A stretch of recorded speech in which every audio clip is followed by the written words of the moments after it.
You're listening to The Real Wealth Show with Kathy Fettke, the real estate investor's resource.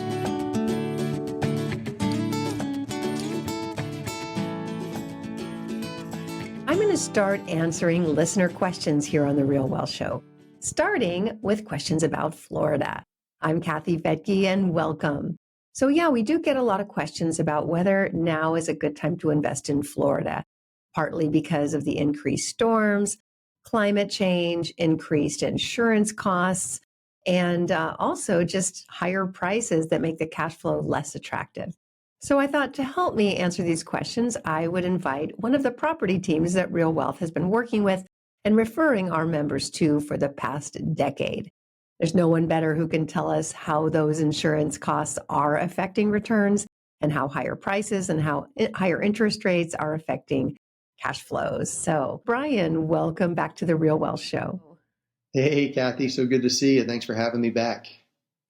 So you've been living in Florida for a while. You're from New Jersey, lived in California, did a lot of flipping of homes in Bakersfield, took all your winnings and went to Jacksonville, Florida, where you've been for a decade now, over a decade?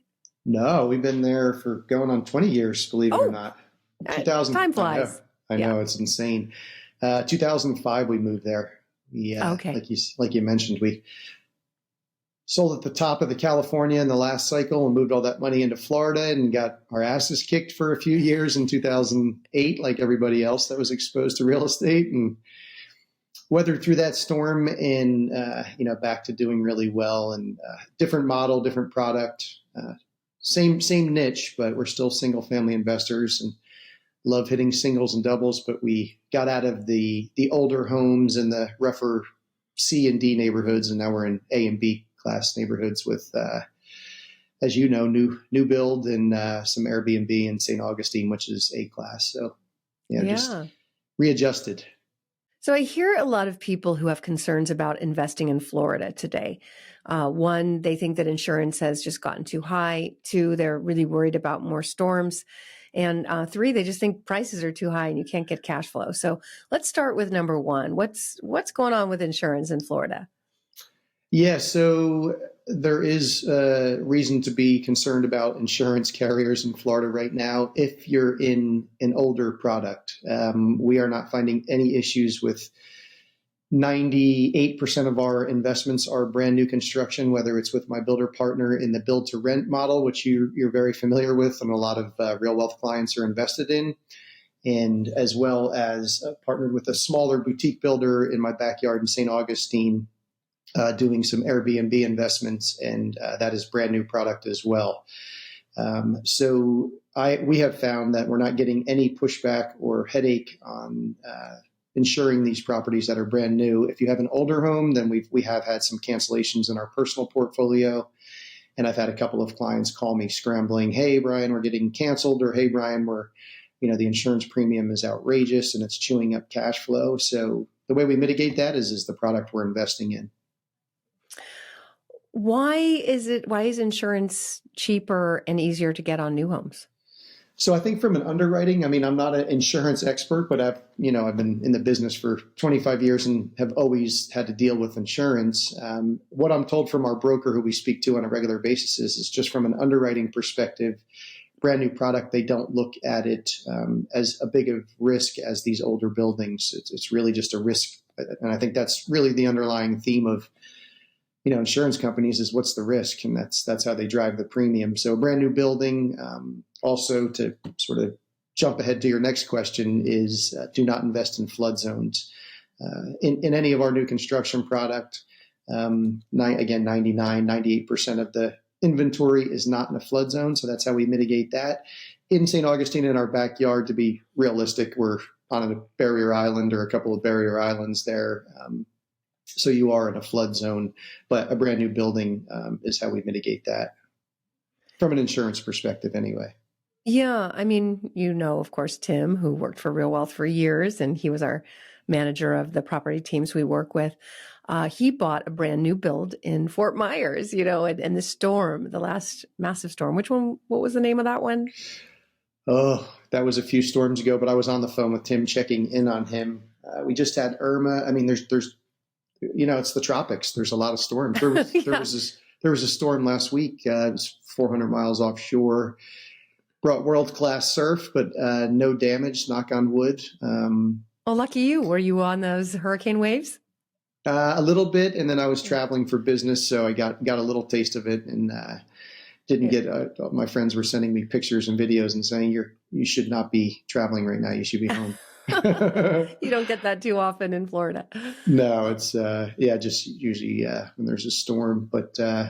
Well, Yeah. but I remember Tim saying, the storm went right over his house and Fort Myers was wiped out, at least the coastal part, and his was pretty fine. He lost 'Cause he was electricity, some windows were shattered, but Yeah, he was inland. I think, that's the thing, right? Is where are you investing? Location's so critical. And, there's enough moving parts and risk with traditional investing. So we're not bulletproof. I would never tell any of our investors there's no risk, but I think we do a good job at mitigating that. We build out of flood zones. We build, usually we're coastal because, that's part of the attraction, right? Mhm. Being in Florida, but we're always, 15-minute drive, at least in our long-term model, away from any major flood risk. Yeah, and also if you're in a flood zone, your insurance is so much higher. So just don't be in one. You could still get flood insurance, but if you're not in a flood zone, then it's a lot cheaper. Yeah. So yeah, I recommend that. Okay, so that was the answer to the first question, is just be aware that insurance policies vary. And if you are buying an older home, it's going to be more expensive. And I know your original model was that. You were buying older homes, renovating them, selling them turnkey to investors. Then you pivoted to newer homes, which is really needed today. I think one of the reasons you pivoted to helping investors buy new homes is there just wasn't enough of the older homes to go around, with so many people moving to the area. Jacksonville keeps coming up as one of the number one places in the country where people are moving. Why is that? Why Jacksonville? So, I always go back to the fundamentals, which you and I were just hinting on before we started the interview. I was fortunate to always surround myself with people that are smarter than me. And 25 years ago, when I was getting started, I had an Australian investor who, he's a mutual friend, Craig, still an investor today after 25 years with us. He hammered home to me very early on these fundamentals. And if the fundamentals aren't there, then you shouldn't be there. And supply and demand, firstly, jobs and economic growth, which Florida has an incredible, landlord and business friendly environment that drives companies growing and then new companies moving either their headquarters or satellite offices to the state of Florida. We have no state income tax, which is an incredible incentive. From a personal experience, as you mentioned, I had my portfolio and our headquarters in Bakersfield, California. And when we moved our portfolio and our headquarters and our lives to state of Florida, we saved 13% in state income tax, which is a massive number. I don't care what kind of volume you're doing, it's just, it's a big chunk of overhead that just, went right to our bottom line when we moved our business from California to Florida. So you have, you could talk about the bigger companies doing that and saving hundreds of millions of dollars in income tax. So that the fundamentals are really what, why we're there and, why Jacksonville, where we're headquartered. But as you know, we're also building throughout the whole state, Central Florida, the Ocala markets, Southwest Florida, Greater Fort Myers Metro, which you were just talking about where Tim is. So we're just in a really landlord and business friendly environment that also has these fundamentals of job growth, population growth, which I could go on and on about. I have all kinds of statistics I can share. I don't know how deep you want to go into the weeds on that, but we have people moving in, jobs moving in, still relatively affordable. Everyone says, the market's gone crazy. And yes, we've had phenomenal growth here in the last few years, but I just checked right before the call. The median price of a home throughout the state of Florida is $400,000. If you say that to somebody in California like you in Malibu or, my ties were to Santa Barbara, the median price of a home in Santa Barbara is $2 million. So it's all relative. I think real estate is so local and you really have to look at what market are you in, what's happening in that market, what are the local rules, laws as landlords. And Florida continues to be one of the top markets in the entire state. I know Texas, Idaho, again, I just did some research to prepare for the call. Florida is always in the top 1, 2, or 3 in all those rankings.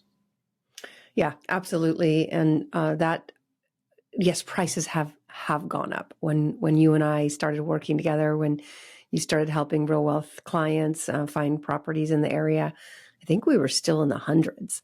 It was like $120,000, $150,000 for a property. So it was so cheap. Now, it was not cheap for the area. That's kind of what people could afford back then, because back then, and we're talking, 15 years ago, it was still pretty blue collar, especially Jacksonville. But that has changed, and there's a lot of white collar jobs, a lot of banking jobs and tech jobs, and all kinds of jobs coming into Florida, and specifically in Jacksonville. I was pretty shocked to see all the high rises and tall buildings downtown, because again, it was really kind of known for being blue collar before that. So, maybe $120,000 was what people could afford. But now you've got different employees in the area who can afford more. So for locals who've been there forever, yeah, it's tripled, if not quadrupled, and it's horrible for locals. But there's enough people coming in with high paid jobs that can afford to buy and can afford to live. And for them, it looks really cheap, right? Yeah. And relative to our conversation, because obviously we're talking about being landlords ourselves and educating our investors, the rents have more than doubled too. So, I mean, when you're looking at like from when you and I got started a decade ago, you're right, $100,000 house, but that house was renting for $800. I just literally Googled, what's the average rent in Florida right now? It's $1,800. So yes, the market has grown, which is a good thing for, the properties that we're already holding and our clients are holding, but also the rents have grown. We had a huge spike in rental growth throughout the 2 years of the pandemic and COVID. That's obviously settled down quite a bit. But we still see, going back to these fundamentals that I hammer and I continue to focus on for myself to help me sleep like a baby at night and mitigate risk, is, the people moving in, the jobs moving in, the affordability, supply and demand. We have more people moving into the state of Florida than the builders can keep up with. There was with the rising interest rates, a lot of the big boys and even my builder partners pulled back on startups, which people still moving in, startups are slowing down, which again drives, the demand for rentals. So I think all those fundamentals are still alive and well in our markets. Yeah, absolutely. All right. So one thing that I've kind of bragged about for a little while is that Rich and I just closed on a duplex that we bought through your team that came in about $60,000 under the appraised value. And also the rents have come in higher. But even more exciting is we were able to get a 4.75% rate on that. So it's cash flowing, and one unit rented immediately. And the other side, I think, is in the process of having a renter come in, and we just closed. So how were you able to negotiate? It's rented, so both buildings are rented. Both sides, great. Well, Rich handles our portfolio. Good man. Him and I have been texting. Oh, fabulous. Well, good to know. I wish he would let me know. But yeah, so it rented really quickly, and it's not surprising. They're beautiful units. But I know that Real Wealth had something to do with helping, basically helping with that loan. We were working with a team in San Antonio that had a banking contact, and they were able to negotiate with the bank where the builder pays down the rate for the buyer. It helps the builder to make more sales if they can, get a lower rate, and they pay for that. So you guys jumped on that. We kind of presented it to our Real Wealth teams, and your builder partner jumped on it right away. And I'm so glad, because we were quick to close on that and test it and make sure that it really works. So it says a lot about your team and your builder that's willing to put up the funds to do that and still have us come in under appraised value. It's just awesome. So do you have any more of those left? Because I imagine now that I've been talking about it a lot, there's been a lot of people calling. Yeah, and I really appreciate you. I think, the answer is yes. We have very healthy inventory. Everything that I'm marketing right now through my builder partner for the long-term traditional build-to-rent lease, which you and Rich just invested in, and I continue to be a landlord in, is available for that 4.75. The buildings are complete, so there's no more delays and price increasing, some of the drama that we all incurred throughout the pandemic. So yeah, we have healthy inventory throughout the state of Florida. I now have the boutique builder in St. Augustine, because obviously we meet all the time and are always talking business, and his sales slowed up. My traditional sales with you and with my builder partner slowed up in the rising interest rate environment. And then we had that team call. You guys put us in touch with Chad. Now my other builder partner in the Airbnb space is, he's feeling some pain because sales are slow, and he's got a sales model, obviously. So I said, hey, you should get on the horn with Chad. And it took him 60, 90, 120 days, but now he's thanking me, and we're starting to actually put together pro formas to market all of his, because it's brand new construction in St. Augustine. It's affordable, and he's also offering this 4.75% interest rate. So yeah, we're very grateful for that introduction. That was our hurdle. Management's solid. Again, nothing's perfect, but we have all these fundamentals. We have a great product. We're in the state of Florida where everyone wants to be, but interest rates were killing sales, and that little roadblock that you guys helped us get over and around has really picked up for the sales volume that we're doing on both sides of the business. Well, it's exciting for us too, because we know that the demand is there, and we have evidence, right? We just, like you said, they rented quickly. I mean, who doesn't want to live in a new place? Of course, renters love it too. And still affordable, it's still affordable even with the growth. Yeah, absolutely. And in a really high growth area too, on the Palm Coast. So you will be at our upcoming live event. Real Wealth is having its 20th anniversary event. We're so excited. And you will be there to, have a booth and also to speak and share what's going on in the market. So if anybody can, come to that, it's near LAX on October 7th. Then come join us, because you'll get to meet Brian. You'll get to meet the 9 other teams that we work with across the country. They'll each have booths that you can talk to the teams individually, but also hear the presentations about what's going on in the area, how quickly things are renting, and have rents gone up? Have they gone down? Have prices gone up? Have they gone down? So let's talk about that. Are you seeing values go up or down, and rents go up or down during the past year? So in the past year, as I briefly touched on earlier, in the middle of the pandemic, it was unprecedented growth. I mean, I think rents were going up 30% annually, which was obviously not sustainable. Things have definitely tapered off from a growth and rental perspective with the rising interest rates. I think thankfully, right? That was unhealthy. Yeah, you can't. Yeah, it's not. Yeah, not sustainable. It's great for the stuff you're holding, but it makes it very difficult to make the numbers make sense to be able to continue to grow. So things have slowed down, but we're still, again, going back to the fundamentals. I'll beat that dead horse of supply and demand. We still have people moving in. We've adjusted our pro formas to a very conservative growth model on a 5-year outlook of 3 to 5% rental growth annually and 4 to 6% equity growth annually. I think right now we're outperforming that, but we always try to underpromise and over-deliver. Again, it ultimately goes back to who's coming in. We have, again, population growth happening, a lot of Northeast people being fed up with what's happening up. And I grew up there. So again, I'm speaking from personal experience. I have lots of friends and family and beyond, companies moving from Wall Street in New York and New Jersey and coming to a place like Florida that's got great weather. It's very affordable compared to a place like New York or New Jersey. It's tax friendly, it's landlord friendly, it's business friendly, all those wonderful things.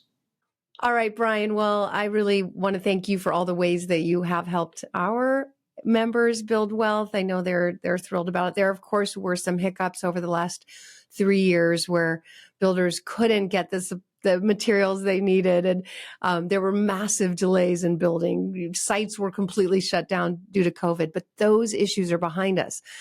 You can buy a building that's built now. You don't have to go through all of that waiting. So now is a great time, but because of the delays in construction, that only is adding to the housing shortage in places like Florida, like Texas, like the Southeast in general, that are growing faster than housing can keep up. So while that was a difficult time, the reality is those homes did get delayed, yet there wasn't a delay in people coming to Florida, right? Yeah. It's those fundamentals of population growth are a huge. I think jobs and population growth are really the two big factors that drive the markets, and you're going to be dealing with politics and interest rates and all those things. But at the end of the day, I just listen. I love some of the guys that you interview. I just listened to the interview you did with. I have him in my notes. He's the chief economist from Fannie Freddie. Yeah. Doug Duncan. Thank you. His name was slipping my mind. He said something at the end of the interview when you were talking to him about, you said, which are you bullish or are you bearish or where are you at personally? And he said, look, Kathy, at the end of the day, there's 8 billion people on planet Earth and every one of them need a roof over their heads. It doesn't matter what's happening. The details you have to pay attention to. There are nuances on what puts us ahead in different markets and the product and that. But at the end of the day, it's just going back to these basics, and people need shelter, and that's what we provide. And it's affordable, and it's in a place in the country that everyone wants to be in. We worked through the hurdle of the rising interest rate environment thanks to Real Wealth with that introduction to Chad. And, it's who's on the bus, right? I mean, without that introduction, to be candid with you, Kathy, I mean, our sales were hurting. And it's hard to make it work with 7%, 8% rates. Yeah. So 4.75% locked in for 10 years is music to your ears as an investor. So yeah, we thank you for that. Yeah. And we thank you for having the product that works with it. Yeah. So, all right. Well, we look forward to seeing you October 6th and 7th at the Real Wealth event. Again, you can go to realwealth.com and look that up under the Learn tab. You'll find our upcoming events.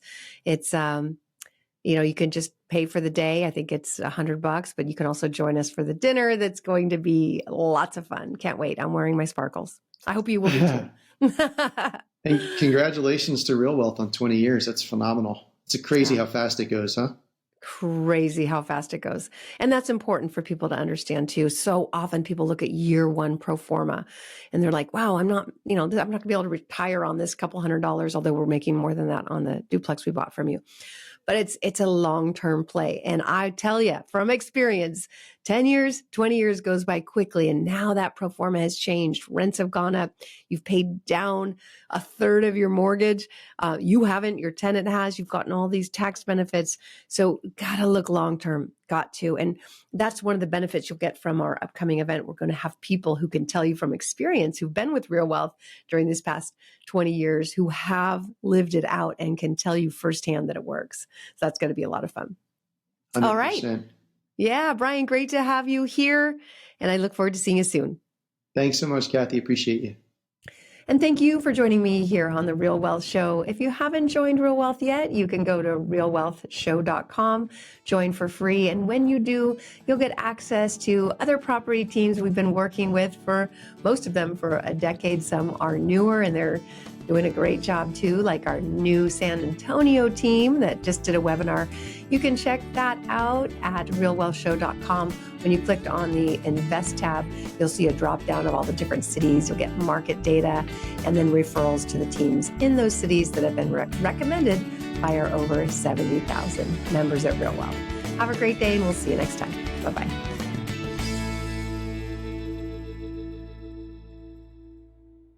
The views and opinions expressed in this podcast are provided for informational purposes only and should not be construed as an offer to buy or sell any securities or to make or consider any investment or course of action.